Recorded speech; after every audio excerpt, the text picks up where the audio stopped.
Hola, ¿qué tal? Te doy la bienvenida y quiero comentarte que el tema de hoy es el pensamiento político de John Locke. Además de ser uno de los principales filósofos representantes del movimiento del empirismo inglés, también hizo contribuciones en el aspecto político. Podemos verlo en sus dos tratados sobre el gobierno civil, escritos en 1689. El primero es una crítica al sistema patriarcal de Robert Filmer. Sostenía que el patriarca era responsable de la organización de la familia como base política de la sociedad. Todos deben obedecer al padre, porque tiene un poder absoluto. También en la sociedad civil, de la misma manera, todos deben obedecer al monarca.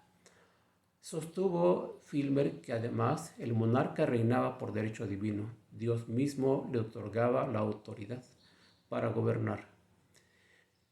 En España en 1786 y Francia, tanto el rey Carlos IV como Luis XVI tenían el control sobre el Parlamento y para conservarlo usaron lo primero que encontraron para afianzar sus objetivos políticos, dando origen al absolutismo y sus fundamentos teóricos. Locke expone las bases de su pensamiento político en el segundo tratado sobre el gobierno civil.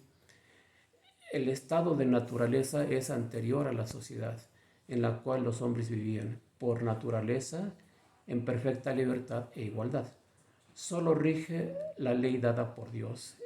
Esta ley declara que los hombres tienen tres derechos naturales e individuales: la vida, la libertad y la propiedad privada. Pero en verdad tenemos un cuarto derecho: defender estos derechos. En el estado de naturaleza, todos los hombres gozan del derecho a defenderse personalmente de los transgresores, pudiendo incluso llegar a matarlos. Locke reconoce tres derechos naturales: la vida, la libertad y la propiedad privada. Para Locke, al principio los bienes materiales eran comunes a todos los hombres. Las cosas son usadas por los hombres cuando éstos se sirven de su propio trabajo. El hombre, mediante su trabajo, saca las cosas de su estado natural y las transforma. Las hace suyas mediante el trabajo. Lo común se transforma en privado, porque ahora tiene un valor agregado. Debido a este hecho, el fundamento de la propiedad es el trabajo. Aquello que tú trabajas es aquello que tú posees de manera privada. Pero esto no significa que una persona pueda acumular todas las posesiones que quiera. La propiedad tiene un límite. Solo es apropiable aquello que es utilizable. Afirma Locke que la humanidad se encuentra en un estado de enfermedad debido a tres motivos. Primero, la ignorancia de la ley natural, la cual requiere un esfuerzo por parte de la razón, pero no todo el mundo está dispuesto a realizar este esfuerzo.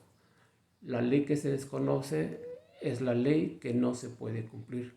Segundo, falta de imparcialidad al juzgarnos a nosotros mismos y a los demás. Nadie es buen juez para su propia causa ni para aquel que ha hecho un daño.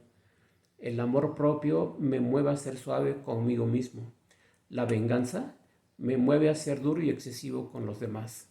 Tercero, falta de fuerza para cumplir la ley. La ley requiere de una fuerza ejecutoria. Debido a que Él es injusto, no va a dejar de hacer injusticias si tiene la fuerza para hacerlo. Pero en el estado de naturaleza, cada hombre está dejado a su propia fuerza, a su propia capacidad de defensa. El paso del estado de naturaleza al estado civil trae como consecuencia para Locke la cesión de uno de mis derechos a la comunidad. ¿Cuál es el derecho que cedo? El derecho a defender personalmente estos derechos al entrar en sociedad. Renunciamos al derecho de defensa personal y delegamos esa defensa de nuestro derecho al Estado. Por tanto, la misión, la razón de ser del Estado es la protección de los derechos de los individuos, su vida, su libertad, pero sobre todo la propiedad privada. La base del pacto social es el consentimiento. Como en el estado de naturaleza, todos los hombres son libres e iguales. La cesión de los derechos no puede ser exigida, sino que tiene que contar con el consentimiento de cada uno. El consentimiento debe quedar plasmado en la Constitución que reconozca la división de poderes.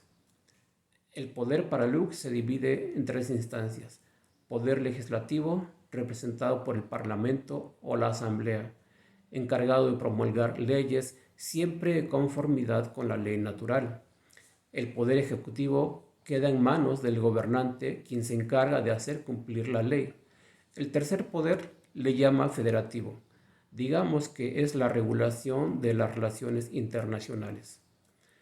Esta es una de las partes más interesantes del pensamiento político de Locke. Mientras que Hobbes sostenía que el soberano tiene poder absoluto y puede utilizarlo como le venga en ganas, bien, mal, da lo mismo. El pensamiento político de Locke, en cambio, sostiene que el pueblo mantiene en todo momento la capacidad de decidir si el gobernante actúa conforme o no a la misión que se le ha dado. Si quienes tienen el poder abusan de él o son incapaces de poder cumplir el contrato, entonces el pueblo tiene el derecho a la rebelión, aunque aclara que en el caso de caer en dicha rebelión, en verdad no debe juzgarse como rebelión, sino como una defensa en contra de la rebelión, porque quienes realmente se rebelan son los gobernantes que no cumplen con su función.